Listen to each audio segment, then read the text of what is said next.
Greetings, friends, and welcome to a lesson about the fundamental needs of human beings.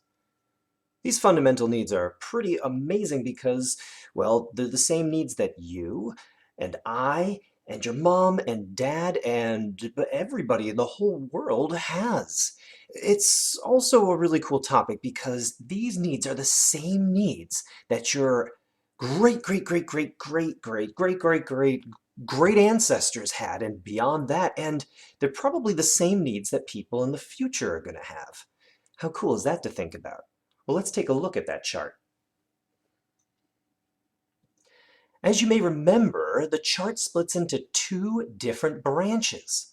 There's the spiritual branch and the material branch. And we probably started talking out about the material branch because those are the things we think about the most and usually think about first. Our basic needs. Things like shelter on this chart as housing and the materials we may need to make our houses. There's also clothing, another type of shelter. Food is another important fundamental need, and you can see it on this chart as nourishment, and it also splits off into a couple of branches: animal substances, vegetable substances, mineral substances, all of the different things we need. You'll also see transportation. Us humans really do like to get around, and you can see the various fuels we use as well as some materials that we use for our transportation needs. If we go back over to clothing, notice it splits into two different branches. There's the animal-based substances and vegetable-based substances that we use for our clothing. Now, we can't ignore the spiritual branch. It is very important, just like the material branch. But these are things that are not tangible. You can't touch them. Religion and spirituality, art, music, and you'll see vanity on here, the idea of making things look aesthetically pleasing or beautiful. Come on now, you know that you brush or comb your hair every morning, take a shower once in a while. You want to look nice for your friends, for your family, for everybody, and the work that you make as well. You make beautiful work. This is all kind of in that area. Well, we also talked about this chart, the fundamental needs too. And you'll notice this one is basically our nourishment branch from our first fundamental needs chart, but it goes into even more depth and splits into even more branches. Now, we could do this with any of the branches. And maybe at this point you're thinking, I'm pretty familiar with this fundamental needs chart. I want to make my own. Well, I've got so many options for you. The first option would be you can print out this template off the drive and you can make your own fundamental needs charts.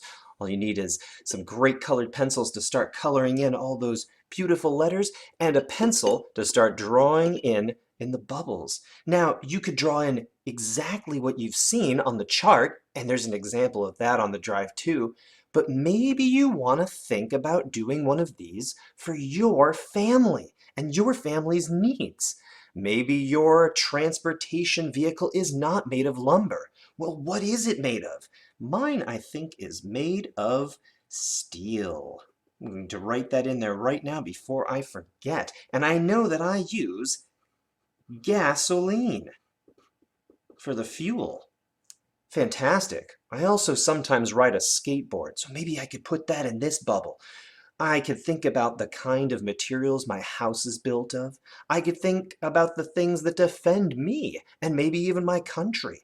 These might not just be things that would protect us in times of war, or something like that, like on our original chart, but it could be even things that protect us from disease, or from not feeling good. Who knows? You know, laughing every so often is pretty good for you. I might also put the kind of clothing that I like to wear made of the materials that it is made out of. And then with spirituality, I can really think about, well, am I spiritual? Do I like art, music? Do I do anything that makes me feel good? I know you're thinking video games, right? I heard that. Well, if this isn't quite for you, this sort of template version, you're always welcome to grab a blank piece of paper and make your own. You'll probably need a ruler, as well as a pencil, and you might want to talk to your family as well as to your friends about some of the things that we need so you can make your own version. And of course, you're always welcome to explore any of the branches and make a bigger branch, just like the fundamental needs chart too. Whatever you decide to do, I can't wait to see how you explore the fundamental needs of human beings.